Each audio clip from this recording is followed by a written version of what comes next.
Okay, thank you very much again for being here with us. We will start with the presentations.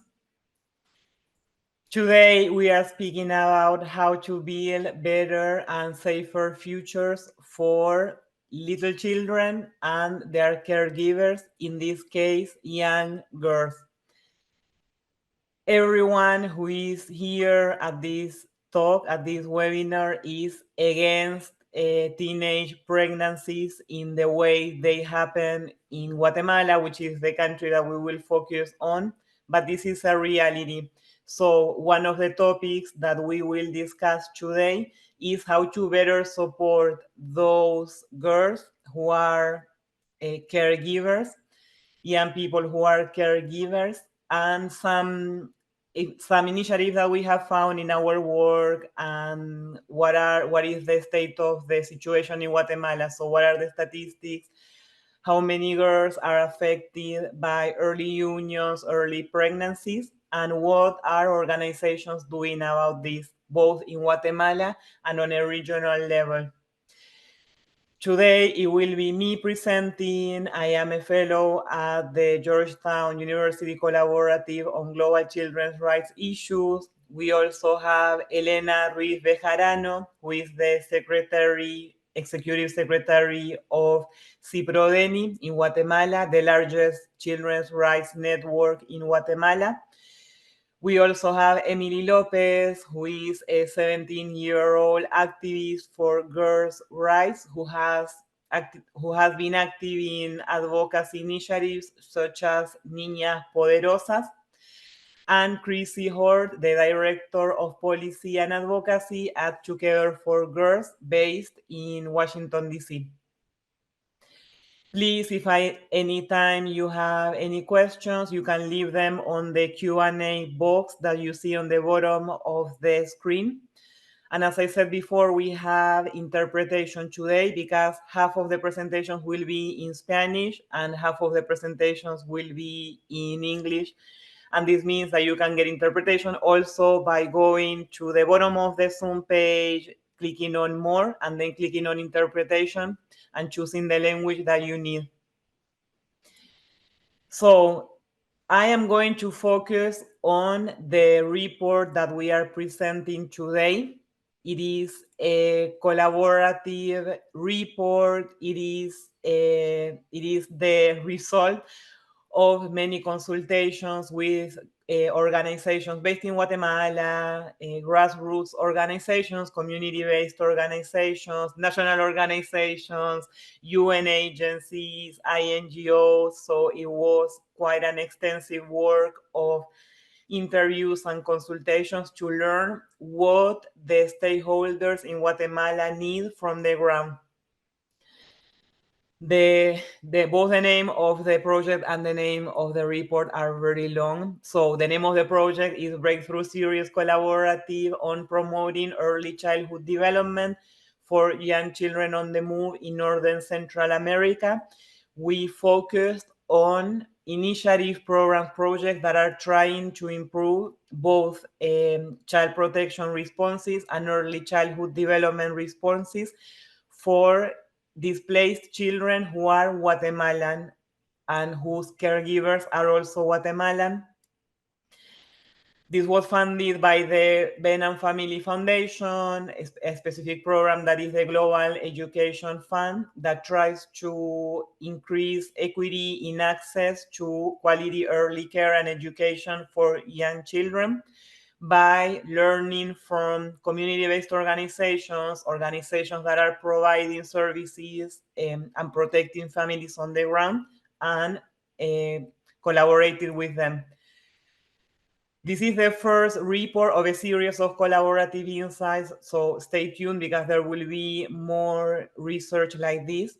This one that I am presenting today is Localization for Early Childhood Development and Child Protection in Guatemala, and it is both in English and Spanish. The English version is the complete one. That's where you can find all of the statistics, all of the background information on early childhood development and child protection in Guatemala. And a Spanish version where you will find mainly the recommendations from organizations and what we learned from organizations themselves. I have the links here that my colleagues will share with you. All of these started by asking ourselves what effective solutions have community-based organizations already developed to issues affecting families with young children who are displaced in Guatemala. The definition of displaced that we are using here is internally displaced people due to violence, due to man and natural made hazards, but also internal migration, countryside, city migration, which is very common in Guatemala. So what are these organizations doing in their communities, in their societies to support these caregivers of young children? And the second question that we had was how can donors and the international community, international organizations better support these community-based organizations? Okay, very quickly, the research process involved many interviews online and in Guatemala with all of these organizations that I mentioned before, 31 interviews in person and 11 online. We spoke with everyone. Or I spoke with everyone, donors, INGOs, UNICEF, community-based organizations, to have as a complete description of the context as possible. We reviewed 86 secondary sources of research on Guatemala, on early childhood development, and on child protection for displaced children. And we also did 2 online convenings or webinars with community-based organizations, 2 representatives of the government of Guatemala, USAID, and the Global Fund for Children as a donor organization. The report describes 3 localization areas, so 3 areas where international donors and international organizations can better support Guatemalan organizations. I will focus on one of them, which is intersectional approaches to whole family intervention. So what does this mean? So this is the process of research that I was describing. We focus on community-based organizations that are providing services that are holistic or comprehensive to children and their caregivers. And what we learned from them and what we learned about what seems to work best is applying whole family approaches, also called 2-generation approaches, because they address issues affecting both children and their families, their caregivers, their communities, and improve what is working well for the development of children and the protection of children, which is already in the community. So the assets that the community already has to care for their children, and their intersection with what I call social justice. Social justice can mean lots of things. So what I mean by this is gender equality, the fight against gender-based violence, which is the topic of this webinar today, especially gender-based violence against young girls, and livelihoods, and what we can call solutions to contextual issues. So these programs that work the best, and that it would be great if international donors could focus on them. Many INGOs are already developing programs that are early childhood development programs in Guatemala that are based on these principles. So they cover livelihoods and economic development for the family, especially for the caregivers. The caregivers, as we found, are usually women, many times young women. Sexual and reproductive health, so that these women can choose how many, so family planning, how many children they want to have. And solutions to contextual issues, which are the ones that we will see today in this webinar, mainly gender injustices, gender inequalities, and social, sociocultural, and political injustices. aka discrimination against indigenous peoples, structural racism against indigenous peoples, structural gender inequality, the patriarchy and patriarchal family models, and the history of and yeah, so consequences of the history that Guatemala has of a recent civil war and human rights violations against its indigenous peoples. To give you two examples that are concrete, so that this seems like very abstract, but in the report we provide lots of testimonies by organizations that make this clearer.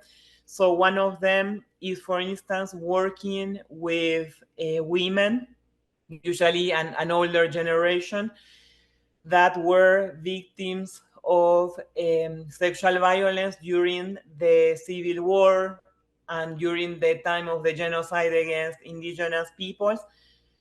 An organization called Jóvenes por el Cambio explained that they do talks so that the victims can understand, or victims of human rights violations, or victims of human rights or violations against their human rights, can understand that it was not their fault and that this was a historical contextual situation that they were the victims of.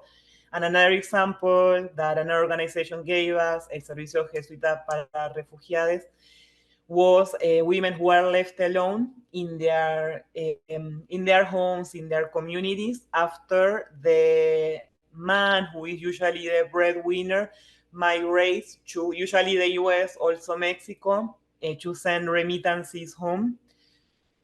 Sometimes what ends up happening is that they don't send remittances home. They form a new family in the US or wherever they migrate. And so these women need particular support to rebuild their lives again and become the breadwinners and the leaders of their family. So this would be a couple of examples. And of course, anything that needs to have the meaningful participation of caregivers. Many times there are barriers to participation because of socio-economic inequality, because they don't have the resources to participate in early childhood development activities, for example, like schools for parents or other types of activities. And so it is important that the necessary public policy, the public services that they need to participate are there in place. Now, Elena Ruiz Bejarano, the executive secretary of CIPRODENI, will speak about the context of girls who are mothers, like we say in Spanish, so youth caregivers and early pregnancies in Guatemala. And she will also introduce herself. Please, those of you who don't speak in Spanish, make sure that you switch to the English interpretation below. Gracias, Mara. Un gusto. Mi nombre es Elena Ruiz Bejarano. As my colleague Mara said, right now I'm in charge of coordinating the institution of promoting the rights of children in Guatemala, CIPRODENI. And to provide more context in regards to the situation of the children and teenage in Guatemala, and what this is showing of problems that are really we have identified, and we said that most rather than we see, it's a historical problem that has been seen because of the structure internationally and nationally of the laws that nowadays are protecting children and teenagers from human rights. But this problematic has come back and giving to this vision of why the source of the problem is more than 2005 onwards, and why are we identifying from 2005 in Guatemala. In 2005, that's when the themes in regards to children and teenagers started growing because of pregnancies. And since that problem, they have been seeing the health system because it was a, a constant topic in girls that were probably haven't even had a conversation in regards to healthcare and reproductive care. And that year is when the information started being facing the why many of those girls and teenagers, as Mara said, in areas of the Huehuetenango or Alta Verapaz and Baja Verapaz are in the center of Guatemala, had that growing, um, because if it came from the fabrics of society in regards to the role of women that had the main role of being a mother. So from 2005 to 2015, that growing pregnancy made Guatemala take a look to this problem and started making institutional agreements and public healthcare in order to approach this situation. As we know in Guatemala, and started the problem of 2010 to 2013 to be applied uh, as a way of weighing if this situation could be avoided in regards to a different structure.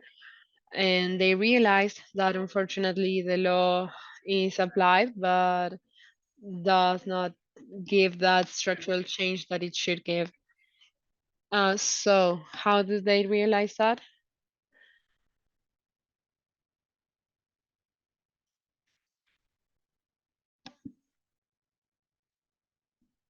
In regards those problems that go to these results, that's the theme of sexual violence and unions forced that are in young age, as we have seen.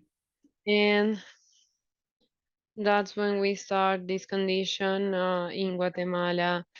The causes and the context is different, and it should be applied in a local way that centralizes the causes and identifies and gives sense to belonging to original people.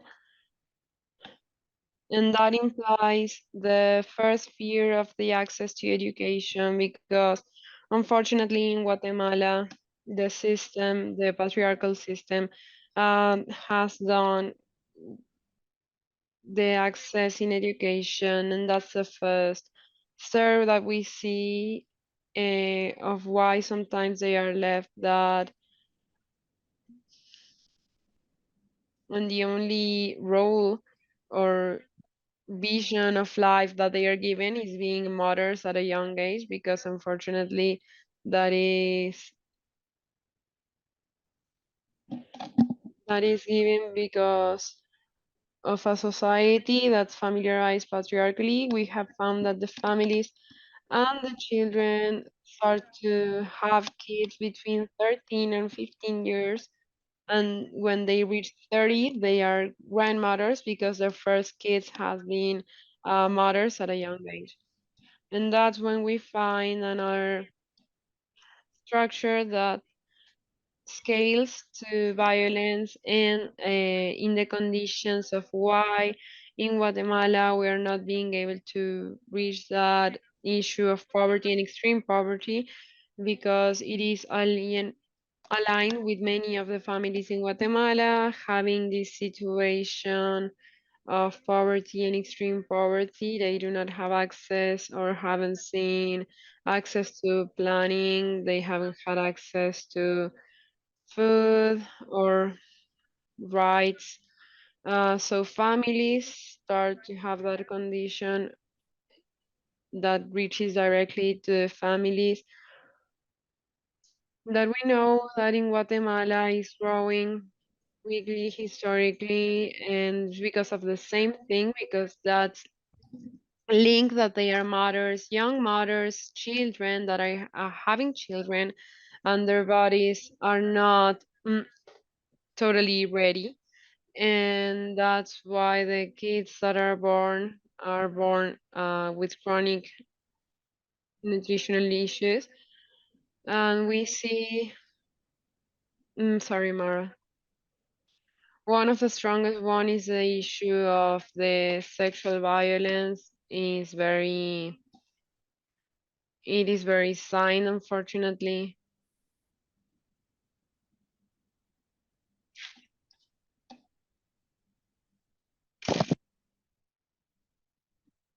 So sexual violence is really observed historically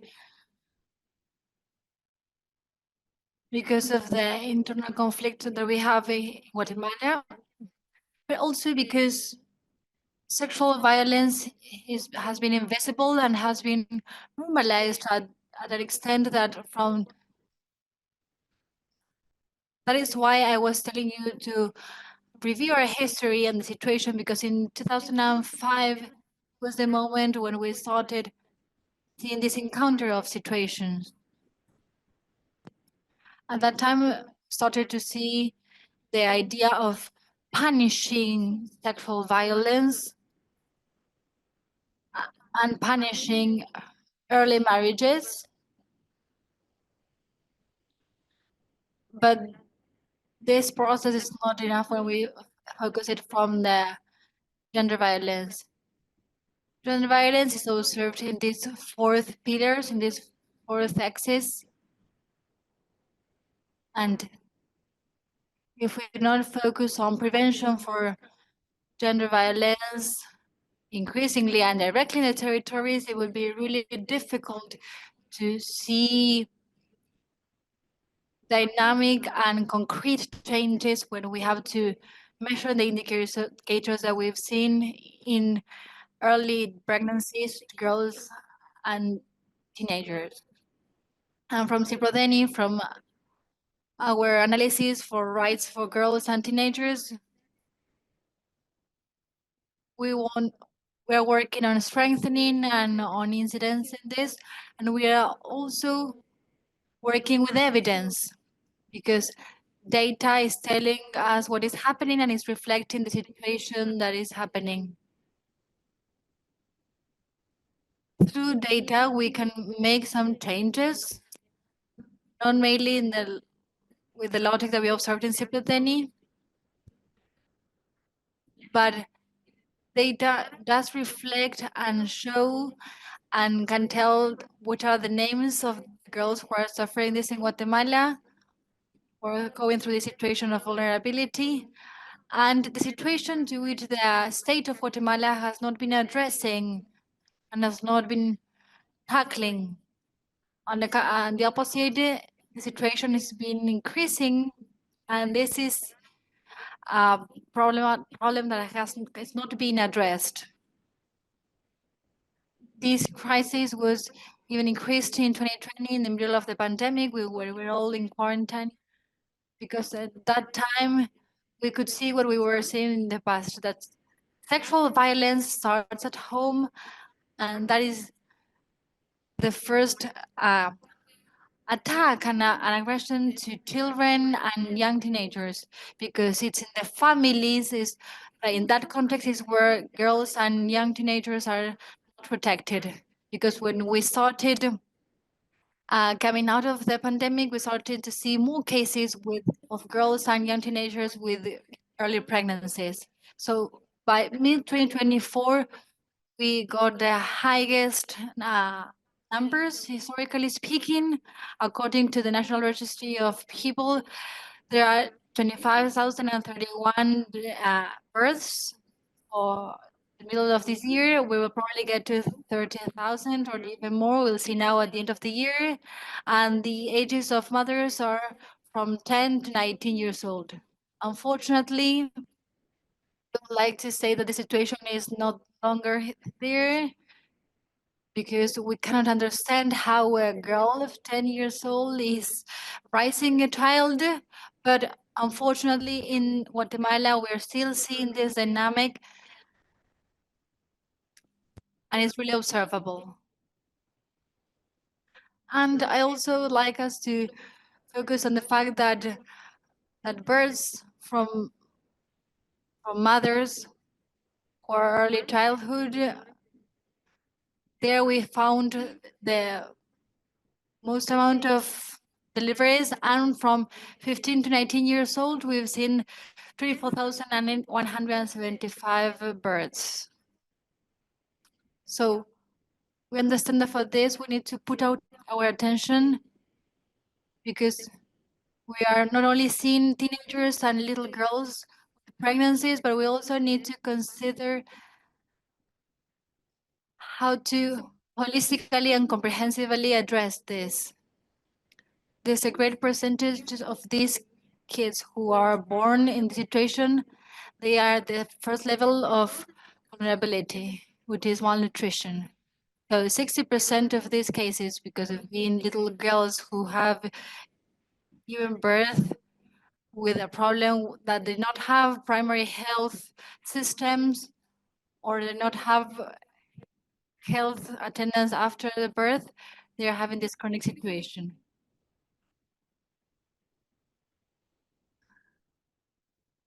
So we're not only showing the numbers, but we're also trying to work and address these problems in the territory with securements who need to answer these problems.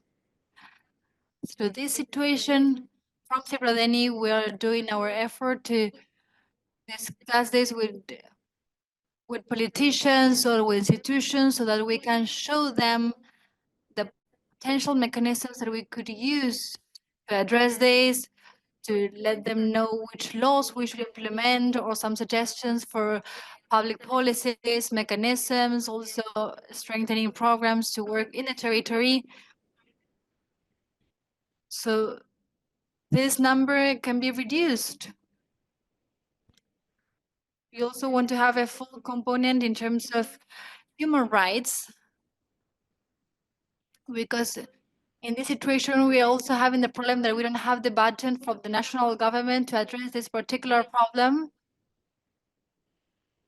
because in Guatemala, there's only $1 to work for children's problems. So if we try to see how the budget is assigned for this problem, we understand that we are having only cents to address this problem and for the problems that we all see observing in early childhood.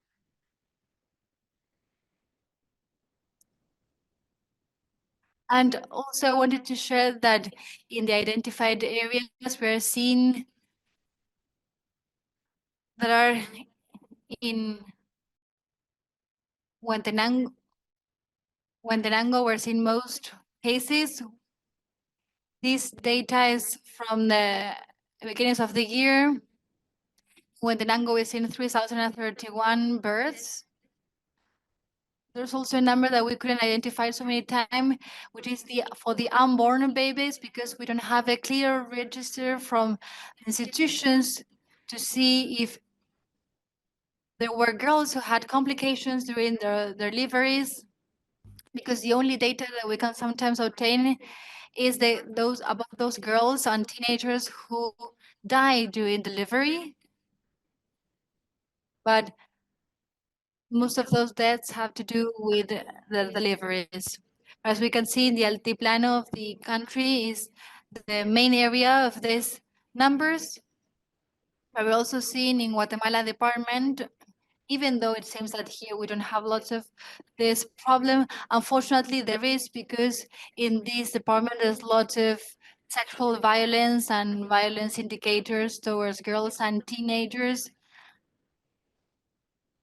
So this reflects that there are certain generational and social violences which do not remain only in the areas that are invisible or in the areas where the situation has been normalized, but we are also seeing this situation in urban areas. Because in urban areas, there is evidence that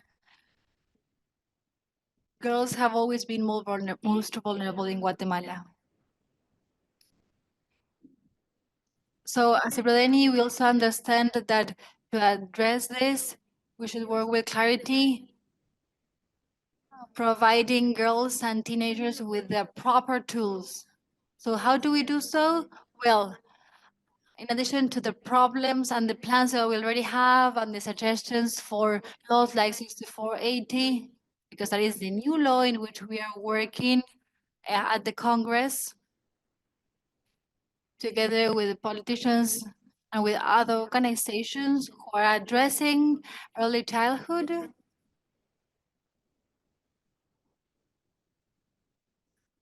We're trying to see how to expand and how to strengthen punishment towards sexual violence and towards childhood marriages. So for that, as Ciprodeni, we are hoping that 5157, which is the law to address reproductive and sexual health, has results when we start implementing this. Because in Guatemala, we don't have comprehensive sexual education to be implemented from the educational systems. In this way, girls and teenagers would know about their sexual rights and would also know how to identify and prevent any violation or sexual abuse situation. So this could also be working as a protection mechanism among each other and also among their peers, so they can communicate any situation and this could be brought to any judiciary system. Unfortunately, in the system here, the actions are not enough. Right now, our justice system seems to be aligned to the system in Guatemala that responds to human rights cases and to children's rights.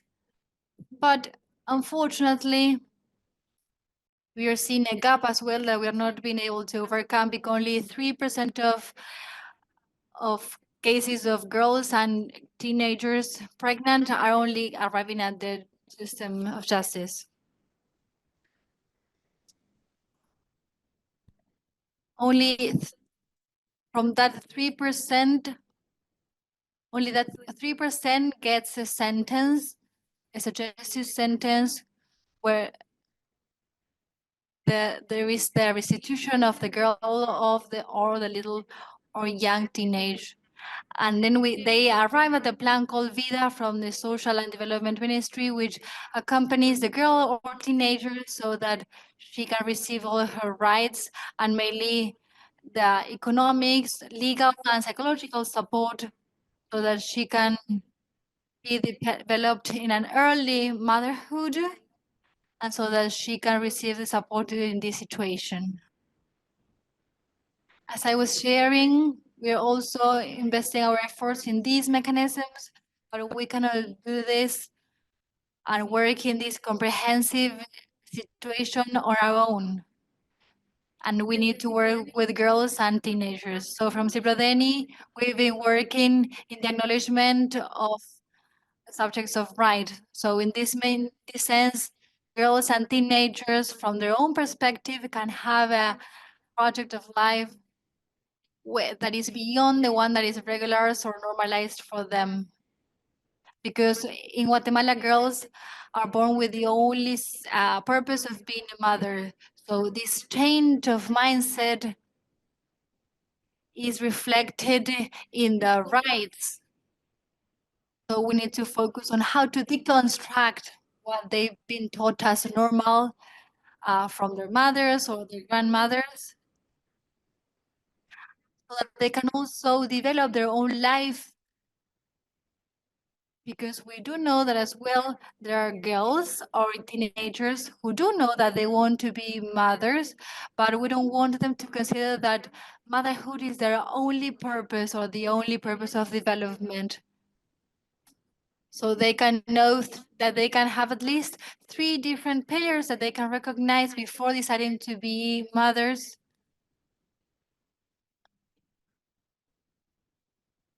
It's also very important also so we can have a local network of voices which can have a role in national networks when it comes to public policies or laws development. So they, from local point of view, can share the situation and that can be taken into account for actions. Because we as adults, We do know that we are in a very different process.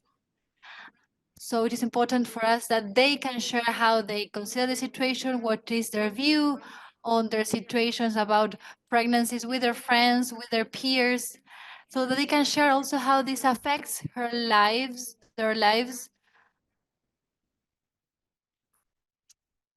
Because in Guatemala, we are in transformation of change theories, but we cannot do so if we don't include them in this change.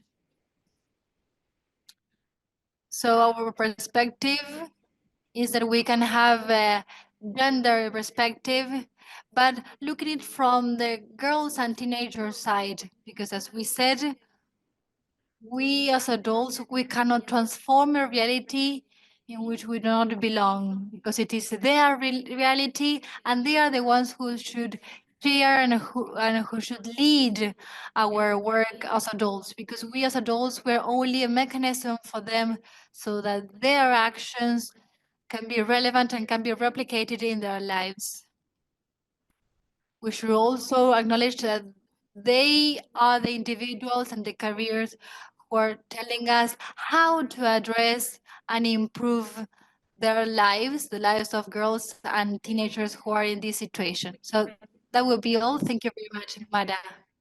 Thank you very much, Elena, for sharing about the context and the participation, which is really significant of these girls. This is something that Emily will share now. Now, I forgot to say something in my presentation, and we have a question about that in the Q&A, so I will address it now. Now, my colleague will give you the link to the report. We have a billion statistics on that report. If I present them all now, my presentation will be very boring and very long, so of course I won't do it. But yes, of course, we have had statistics from OSAR, and also CIPRODENI itself, like Elena mentioned, has an observatory of childhood in Guatemala. That's the name of the observatory, where they gather each and every piece of data that anyone will ever need about children's rights in Guatemala, and that also helped a lot doing the research. And also this reminded me to thank everyone who helped me review these sources and these statistics, which took a very long, it was very labor intensive, because the report has lots of statistics on early childhood development, on child protection, of violence against children and against girls in particular. And that took a very long time. So thanks everyone who helped me revise my sources. So that's the answer to that. And now I am going to introduce you to Emily. Emily comes from San Juan, Zacatepeques, if I remember well, sorry. She will introduce herself. She's an activist for her rights and for other girls' rights, as Elena mentioned. She does advocacy, and she is involved in educational activities for other girls to know about their rights, their sexual and reproductive health rights, and their rights to decide what it is that they want to do with their lives. Okay. We know of connection issues in Guatemala because of a storm. So, Chrissy Hort, if you're there, we will go on. You will do your presentation, and then we will have Emily speaking. Chrissy Hort is the Director of Policy and Advocacy at Together for Girls, and she will be speaking about the regional response to these types of violence.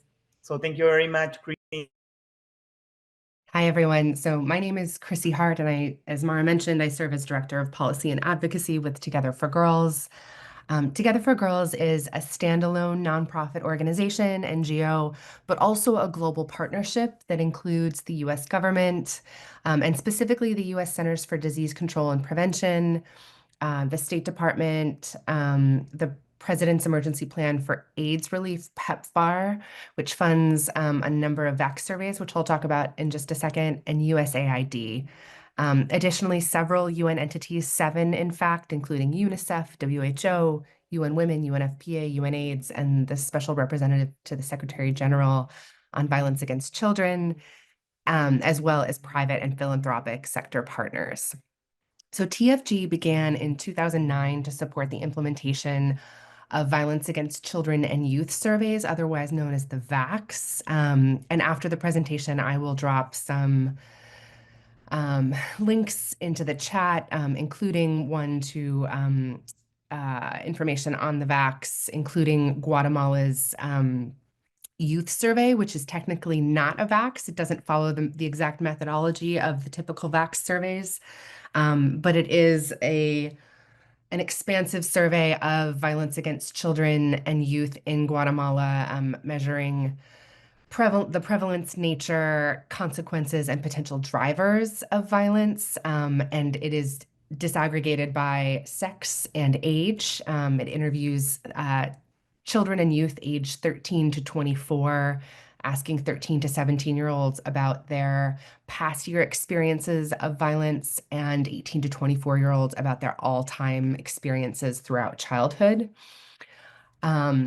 So since 2009, Together for Girls' work has grown into a model focused on 3 specific pillars: data, advocacy, and action. We support the collection and use of data and evidence to drive advocacy focused on what we know works to prevent and respond to violence against children, as well as the perspectives of those with lived experience. And this is to drive action, our 3rd pillar, on the part of government, society, those charged with delivering services and support for survivors and other stakeholders.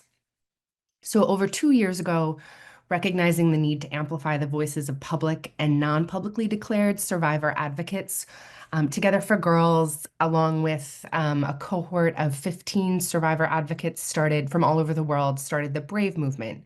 And BRAVE is a movement of adult survivors of sexual violence in childhood. It provides a platform for individuals and national and regional platforms of survivors and allies to connect and collaborate to push for systemic change. Next slide, please. So over the next 12 or so minutes, I'll share insights specifically from the first ever Global Ministerial Conference on Ending Violence Against Children that took place in Bogota from November 7th to 8th of this year. I'll share details about Guatemala's pledging and advocacy focused on U.S. pledging at the conference. And I'm going to focus on the U.S. Because that is my sort of area of engagement, and because the U.S. is the single largest donor to child protection efforts globally for now. I will also provide just some top-line suggestions that build on some of the great points that Mara has made on how we can utilize the outcomes from the conference, and some guiding principles to move forward efforts to prevent and respond to violence against children, and specifically the gendered aspects of violence, including gender-based violence against girls and child marriage. Next slide, please. So the November Ministerial Conference to End Violence Against Children was the first ever high-level political convening on the issue. And this really resulted from a bottom-up call to action from a robust and longstanding community of practitioners, of advocates, technocrats, and other stakeholders, including funders around the globe. So the historic convening gathered more than 130 governments, 80 ministers, and 14,000, give or take, various allies, including children, youth, survivors, academics, funders, and philanthropists. And this resulted in concrete commitments by governments who made pledges through a formal pledging process, and other partners, including large-scale INGOs and multilaterals, to scale solutions, to influence policy change, and to increase investment proportional to the scale of the challenge. So the ministerial organizing included a commitment to center and uplift the voices of children, youth, and survivors. And I'm going to talk about that for a minute. Next slide, please. So the GSC was comprised of publicly declared and non-public survivor advocates who constituted a delegation to the conference, playing key roles throughout the plenary sessions and side and satellite events, and who led critical organizing efforts and advocacy to governments throughout the preceding national preparatory processes for the ministerial. Next slide, please. So highlights from the ministerial included 100 plus member state pledges, a call to action, so a political declaration of sorts, but a little bit lighter touch, and the number of signatories I don't believe has been announced yet. It was still in process after the conference. The conference also saw the launch of a youth movement to end violence against children, the first ever by participating youth delegates and supported by the nonprofit organization Restless Development. 8 countries pledged to pursue legislation against corporal punishment in all settings. We had over 50 countries committing to investing in parenting support, 50 countries committing to investing specifically in school-based interventions to prevent violence against children. Next slide, please. And then additionally, the government of the UK and other partners launched a global task force on ending violence in and through schools. Colombia pledged and did subsequently pass legislation to end child marriage. 23 plus countries made commitments on preventing and responding to digital harm and tech-facilitated violence. We had a major funder commit $125 million over the next 5 years to focus on efforts to end violence against children. And the special representative to the Secretary General on Violence Against Children launched the Pathfinding Global Initiative, Pathfinding 2.0, if you will. And this is a designation whereby UN member states basically sign on to become pathfinding countries, and in doing so commit to fulfilling a number of different sort of obligations and best practices in working to prevent and respond to violence against children, including collecting robust sex disaggregated data to inform policy and practice, having comprehensive national policy frameworks, and a host of other things. Next slide, please. So I won't get into the significant details of Guatemala's pledge, but just to say Guatemala's pledge did focus on these 5 key areas, including the provision of safe and enabling school environments, building up robust response and support services, high quality legal and policy frameworks and governance and coordination structures, and a commitment to child participation and community engagement. And I've put the web address and will also post in the chat the address to look at the pledge in full. This is just really a summary of the key areas the pledge touches on. Next slide, please. And then just to pivot for a second, I want to turn to the US pledging. Together for Girls and Brave were part of a coalition of organizations that came together to develop a very long list of pledging recommendations for the US delegation, recognizing the challenge of the timing of the conference, which happened to be the week of the US election, and meant that there couldn't be sort of high-level political representatives, but we still had a fantastic U.S. delegation comprised of a lot of leaders and longstanding sort of technocrats and bureaucrats working on child protection across the U.S. interagency. And so the things that we focused on and prioritized within our recommended pledging content were a National Survivors Council modeled after an existing council in Germany, which to date is the only country that hosts a formal National Survivors Council that has an advisory role in providing advice and on national policy frameworks and nationally led initiatives on violence against children.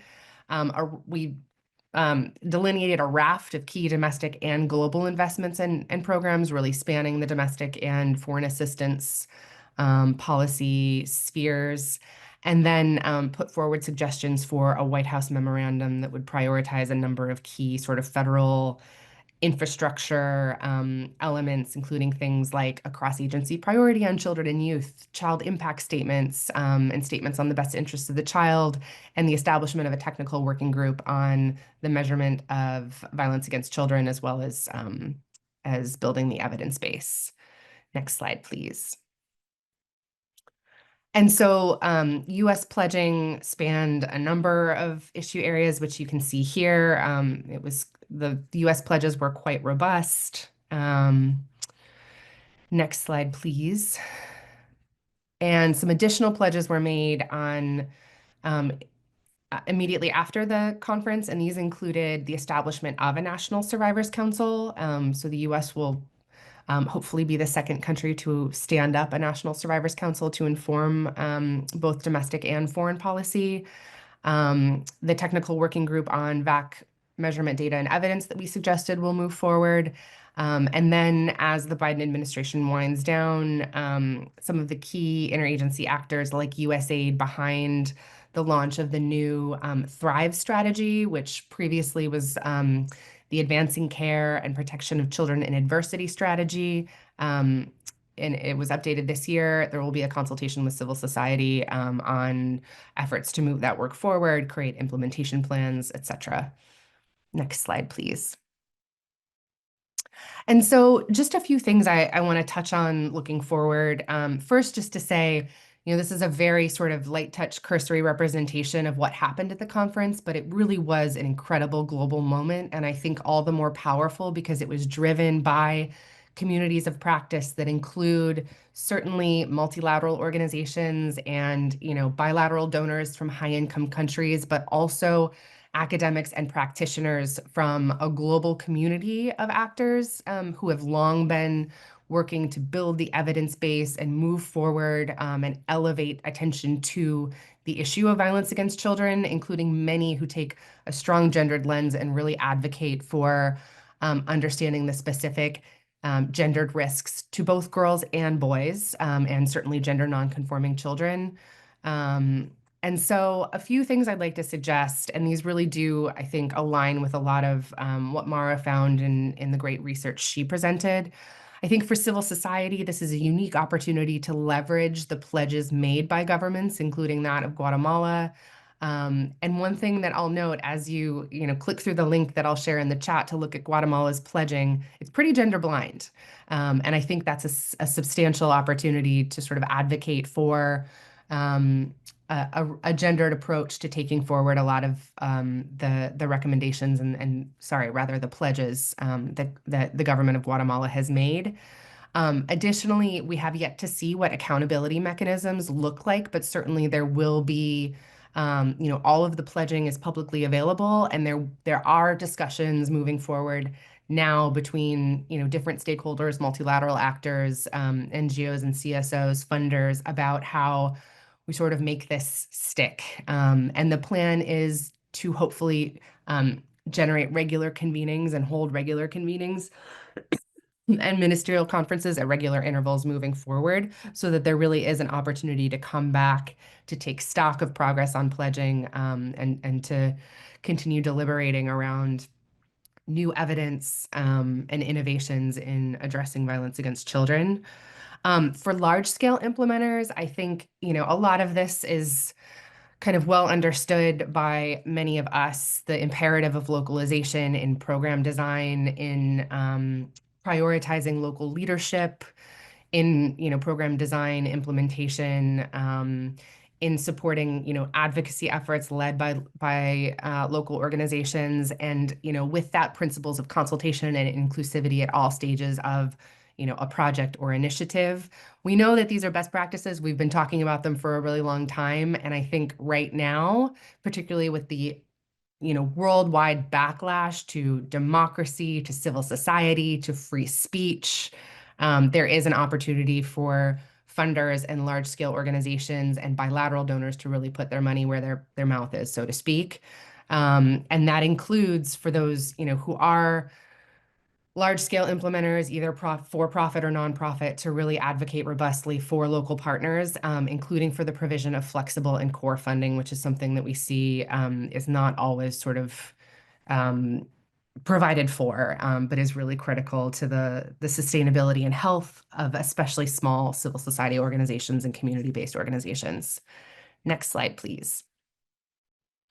And then lastly, I think, in terms of the role of academia in, as we work to build the evidence base, some work that we're doing at Together for Girls that I want to mention, and I will put a link to this in the chat as well, is in partnership with the We Protect Alliance and the Sexual Violence Research Institute. We have developed a practice-based evidence hub called the Safe Futures Hub, and this is really focused on making a wide array of various forms of evidence, from sort of RCTs to case studies to really the knowledge that comes from those who are working on the front lines, who are working on the ground, who are working with community-based organizations, and understand from like a nuanced and context-specific perspective what works, because they have, tried and tested different approaches to violence prevention and response. And so this is something that we have just launched and are excited to continue working on.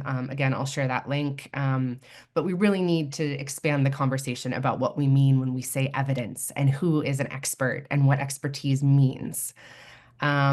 And then for funders, I think this is obvious and again aligns with some of what Mara shared and what I've just said in terms of INGOs and the like, but really the commitment to invest in civil society and to invest in sort of what we call at Together for Girls and among our partners, the missing middle, which is the smaller but global organizations that often have issue area expertise and are really well situated to work with, accompany, support community-based organizations in doing what they do even better, in finding new funding streams and communicating their work, etc. Flexible funding, of course, and then finally, just a focus on protecting civil society spaces through policies and approaches to foreign assistance disbursement and commitments, and again, a focus on free speech, assembly, and allowing civil society to do what it does, and to protect those spaces in a moment when we know that there are serious threats to them. I will leave it at that. Thank you all so much for your attention, and Mara for bringing us together. Thank you very much, Chrissy, for this very detailed presentation about what happened at the Interministerial Conference. If anyone wants to know more about the localization of funding and supporting community-based organizations better, we only spoke about this topic in our previous seminar, so I am leaving the links here so that you can watch it. And please, Chrissy, don't go away, because I have a question for you. Of course, you mentioned the backlash against democratic institutions and against international cooperation for anything connected with human rights, unfortunately, which is what we are seeing now. I understand that the participants in the Interministerial Conference were the ones from this current administration. The same happened in other fora. I was not only in this conference. At the G20 conference, the same thing happened. Biden participated, even though the government will change in basically 1 month from now. So what do you think about the future prospect of the implementation, especially of the US-led pledges and commitments? If you don't have anything to say about this, that's okay, but I think that this will be in many people's minds because the government will change really, really soon. Yeah, thank you, Mara. That is an appropriate, timely, and challenging question. Yeah, I think, and I'm going to speak in my personal capacity as just a person in the world who's been working with the US government for a long time. I think we do have the precedent of the prior Trump administration where, we saw funding to Central American countries for foreign assistance completely cut off. And I think, it's hard to predict what will be forthcoming. I think, we can look at Project 2025. We can kind of consider all available information that we have at our disposal. But I would say from an advocacy perspective, I think, a few things are critical. One is creatively making the case for foreign assistance. I think, the mechanisms by which we deliver foreign assistance and the ways in which we make decisions about it, they are imperfect. But I think, there are some really effective models like these violence against children and youth surveys. In Guatemala, it's the Guatemala Youth Survey. It's not considered a vax, in part because implementation was interrupted during the Trump administration because of that decision to cut off all foreign assistance to Central American countries. But the vax process is one whereby the U.S. stakeholders, specifically a wonderful cadre of epidemiologists at the CDC, are working sort of hand in hand with governments under their leadership, under government leadership, to implement these surveys, to provide technical assistance for their implementation, and then to facilitate in cooperation with a UNICEF country office and the lead ministry sort of and an interministerial technical working group. They're tasked with administering this data to action process whereby all these key stakeholders, right, the government bureaucrats, multilateral partners, civil society come together, distill the data, measure that, sort of look at that against what's being done in a given country, Guatemala or elsewhere, and then really identify what the gaps and needs are. And so there is a compelling case to be made for models like that. And I think how we talk about the impact of foreign assistance and what it achieves can be tailored specifically to reflect the interests of whoever holds power. And, I come from the women's movement. We've been doing this for decades, right? Talking about women, peace, and security, and that more gender equal societies are more peaceful, right? And the same thing, when children are free to grow up healthy, secure, protected, to thrive, to be educated, that results in more stable societies. It stymies the need for migration. It increases democratic health. Like we have the data to make these arguments, and I think our imperative and our work right now is to sort of think about messaging. So that would be sort of my call to action for all of us who are thinking about how we venture into this brave new world come January. Great, thank you very much, Chrissy. I know my question sucked, but it is a kind of a logical result of everything that you presented. So thank you very much for answering. And it is good to know, focusing on messaging. So that's nice. And all of the tools that we already have developed and that are in place in our countries. Muchas gracias, entonces. So much. Now we're going to listen to Emily. If technology allows us to see her, she will be able to let us know regards to her activism job on children and their community. Hola, buenos días. Buenas tardes. Mi nombre es Emily. Well, I'm going to share my experience in training spaces for children and teenagers. So for me, these have always been really pleasant spaces where I have always been feeling really comfortable. We always discussed preconceptive mechanisms, teenage pregnancy, and prevention for children. Because in the area where I live, which is Ciudad Quetzal, is a really vulnerable city, an area, because we experience lots of violence, mainly for girls. I believe that in this area we don't feel safe when going out to the street because there are lots of many girls have disappeared. Our neighbors and our friends have unfortunately disappeared. So we should also raise awareness in the society and in children. In this way, we can build a better community.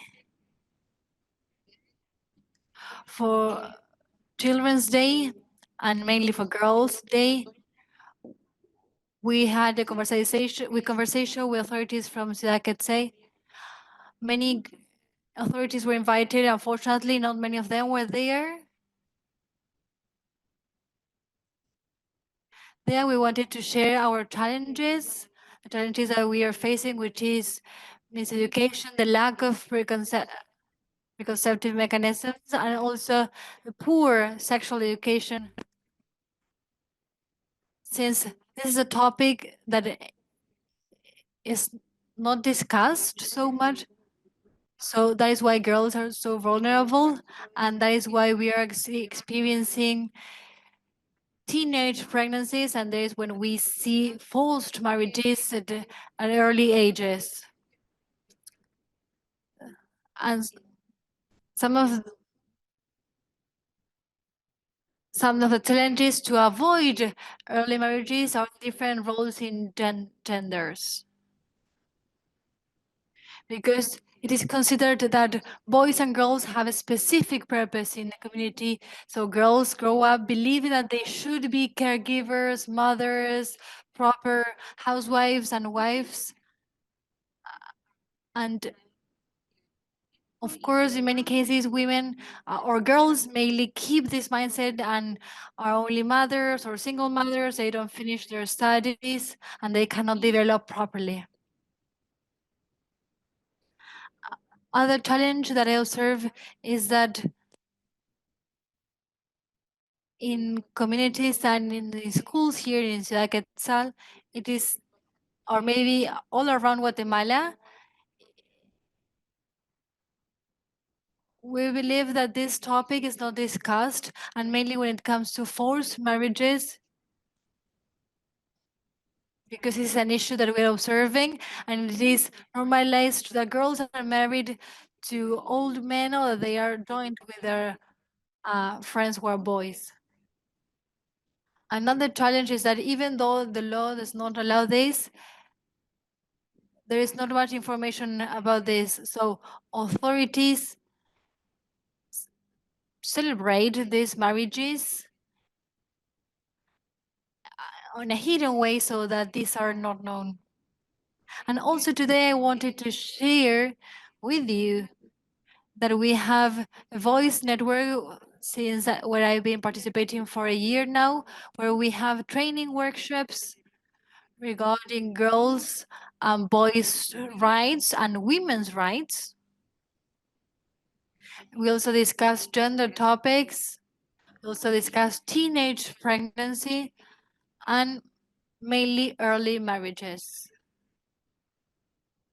Over 2 weeks ago, we had a workshop where we had to identify in our communities if there were more girls who were studying, or if there were more girls who were pregnant, or if there were girls in relationships.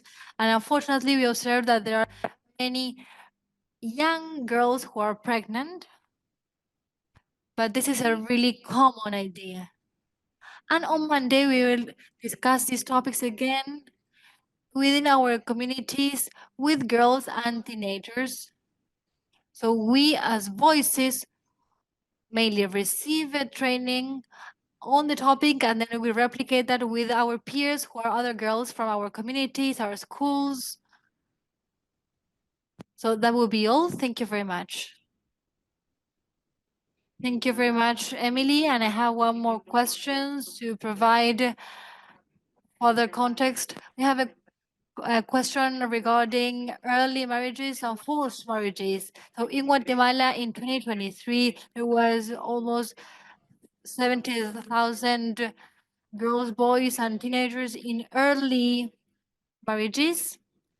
And there, 80% were girls. So as you were saying, and as Elena explained before, this is a naturalized problem which is normalized in the culture. So I would like you to share with me what you think is the strategy, or what you share with your peers or friends or the girls in your community. What are the strategies to prevent those early marriages?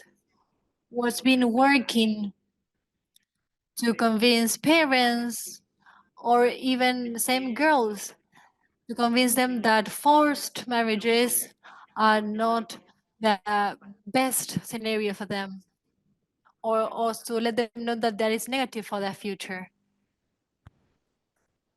Well, I believe that one of the best ways to let them know is to first inform them, inform the little girls. I believe that when it comes to their parents, it's a bit more complex, because In Guatemala, this is a deeply rooted habit or behavior. So it's difficult for them to get rid of these ideas. But I believe that girls are more open to hearing new options because they are in the developing stages. So we should focus on education at schools as well with this, to teach them how to have projects for their own lives so that they want to develop and that they can see that there are other options out there, so that they can see if there are any job opportunities.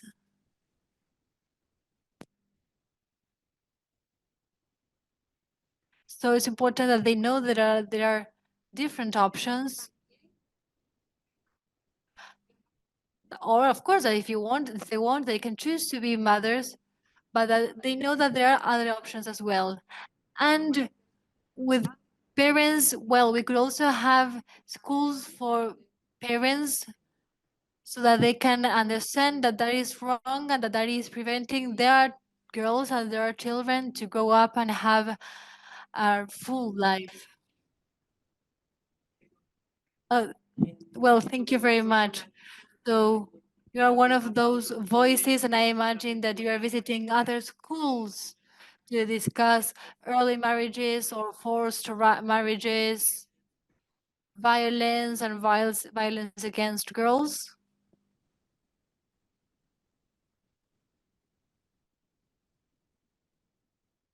Well, I don't know if Emily is there. Well, oh, yes, are you there, Emily? Yes, I'm so sorry. I lost connection. But yes, as I said, as we did on October the 11th, which was Girls' Day, we received girls from different institutions, from other high schools, to discuss early childhood marriages, teenage pregnancies, girls' rights, and sorority. And in the past, when I was younger, we had informational meetings in high schools and in different schools where we could discuss sexual health, contraception methods, pregnancy prevention, birth control, and healthy relationships. Well, so it's really important that we have comprehensive sexual health, not only the biological side, but also considering, as you were saying, healthy relationship, consensus, sorority, which is really important among girls so that they can defend their own rights. So I really appreciate this.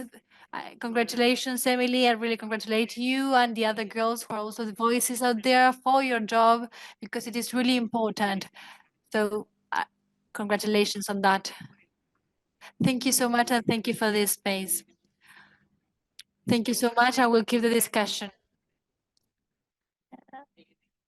Now I will answer some questions that we received in this questions and answer setting in Zoom. There were two that were really similar. We believe that Ciprodeni is a really reliable source for statistics.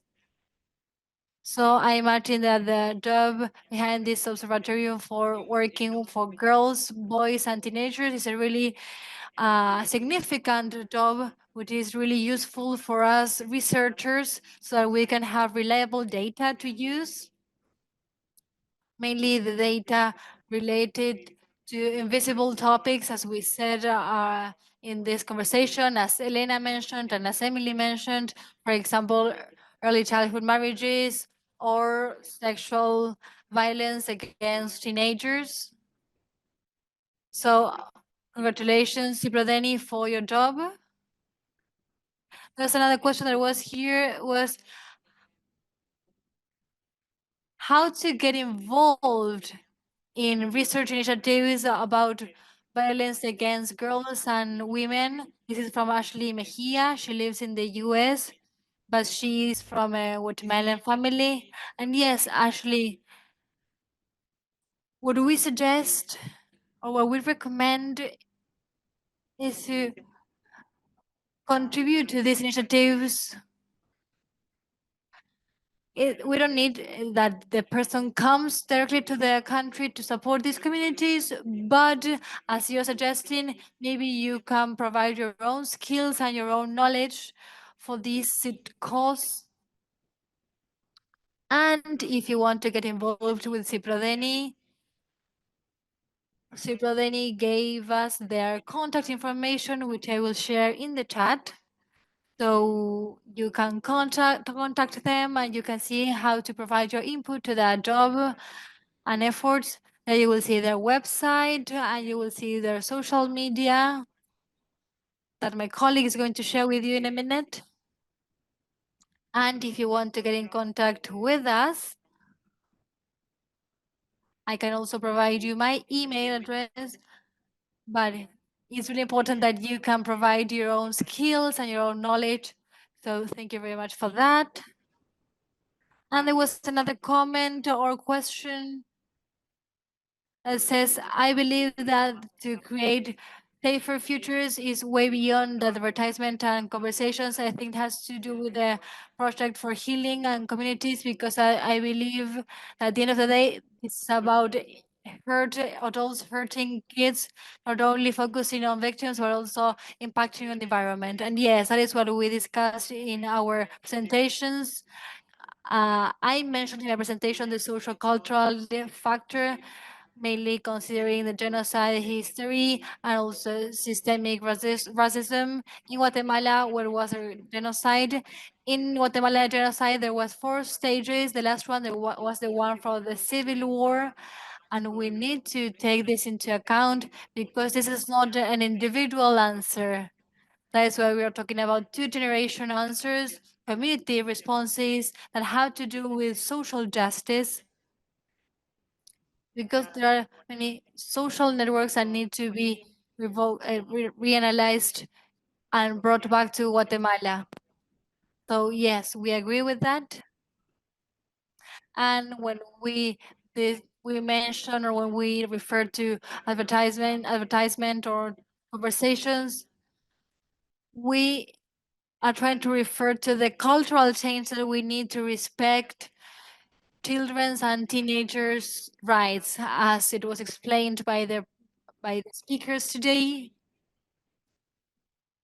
One of the main roots for this kind of violence is the social norm, which is the expectations on the girls, and also the opportunities that girls are given.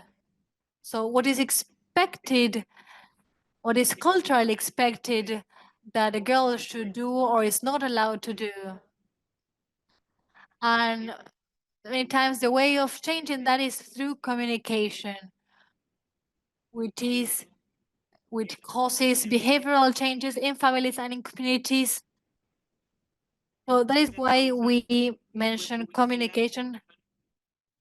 I don't know if the interpreter talked about promotion, but we usually hear about communication to have a change in behavior and in the culture. There are different strategies to address this. We have those 7 strategies to prevent violence against children and teenagers, for example, Inspire.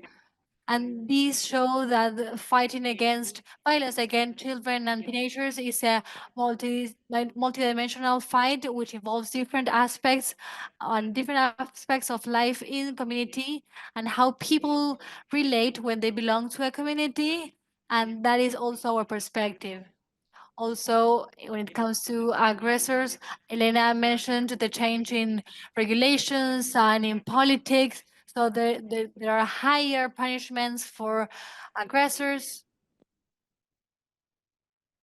And also, Emily mentioned the idea of education for parents, because often parents were raised in these contexts and this is the only situation they know. They themselves suffered from violence, they suffered from forced marriages as well. They also, for sure, suffer from other types of violence situations when they were children or adolescents, so they don't know other potential situations. So it's really important to host these activities with parents and caregivers, so we can have a cultural change, as it was mentioned by Emily and also by Elena. I don't know if maybe Elena wants to add any other comment on this, but yes, we do have a holistic view for the social change to foster communities who protect their children and teenagers. Yes, I'm sorry, man. Yes, as Emily mentioned before, it is important, it is highly important to hear them, to hear the girls, because they are the ones who can identify situations. Or because when we discuss structural changes, it is really difficult to deconstruct these concepts. Mainly in Guatemala, after so many decades of normalizing these wrong situations, and after so many decades of vulnerable and violent practices. So working on these systems goes hand in hand with the identification of how to address the situations. Also focusing on parents, because sometimes that is the first stage of children who are vulnerable. So we need to think on how to address that change of structure. This is a change that we cannot achieve overnight. We've been working on this for more than 10 years with schools for parents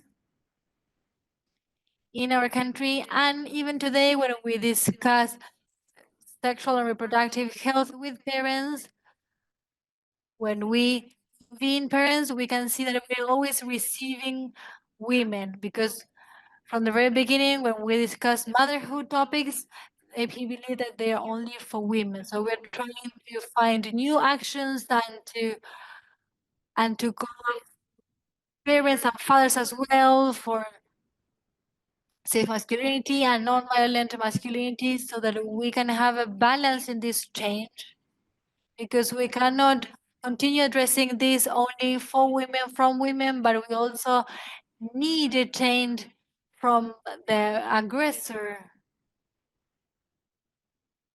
who still believes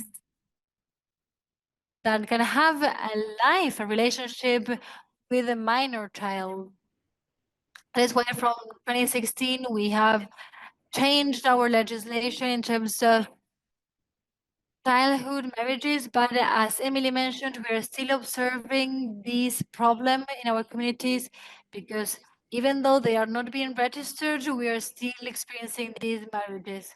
So right now we are modifying our legislations to have higher punishments and to identify it at early stages, and so that we can follow up cases. Thank you very much, Elena. There's another question, so please stay here, Elena, because I think you will need to answer, which is the following. Prosecutors take a long time to answer cases of violence against girls, and sometimes girls are institutionalized in cases which are not proper for their protection. So I don't know if this is a question. So what do we do with these long waits and considering that girls are institutionalized? Unfortunately, as I was saying, in the cases that we have found registered or with claims, only 3% have a resolution. What happens with these cases, unfortunately, is we did the exercise with Cipriani in San Juan, Zacatepeque is the area, because there was um, a problem with the cases that are reported, with the data that we have with our organizations, with the that we are joined an organization regards to the legal field, and we have been finding that they had a registry of 8 children uh, with pregnancies, but the organization had received 80 cases. So this situation makes us go understand that the DOJ does not have the system in order to respond. Uh, and that's the problem that we have in Guatemala. How we have to change the way, because the DOJ does not give in answers. Cases that we have, cases that have been there for years, and children, some of them are not in the circle, not institutionalized violations, but the ones that are continue to be there, Ciprodeni, and together with our organizations, we are trying to get the area. But the ones that we are not able to, because of legal fields, interfere, is because they haven't been very clear in regards to the claim. And in that case, we also go to the claims in the community, because those cases are recognized in the same communities, but in that area they stay there. So what we have been doing is, since there's no more credibility in the process of the DOJ, at least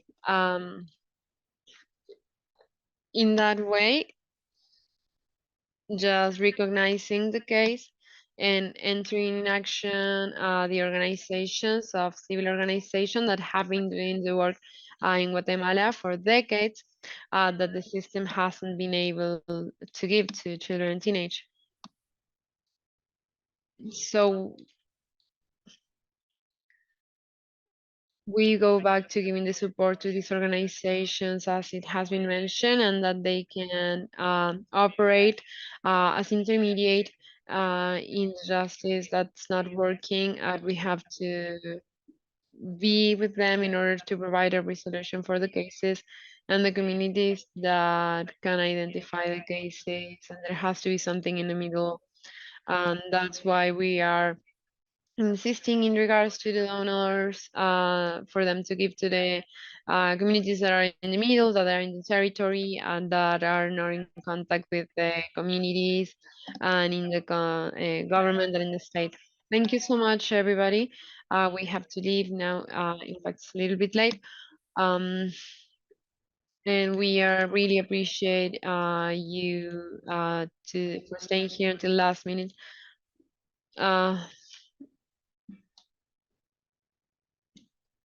Selena explained, many organizations finally have to be supported in order for them to be able to do this kind of job. And please read the statistics. In the Spanish one is shorter, but at least we have the recommendations of the offices, and that's important. And I invite you to get in contact with us in case you need something. With Elena or with me, you can continue. You can follow Adverse for Girls in the social media, and we really appreciate the fact that you're still here. And thank you to the presenters.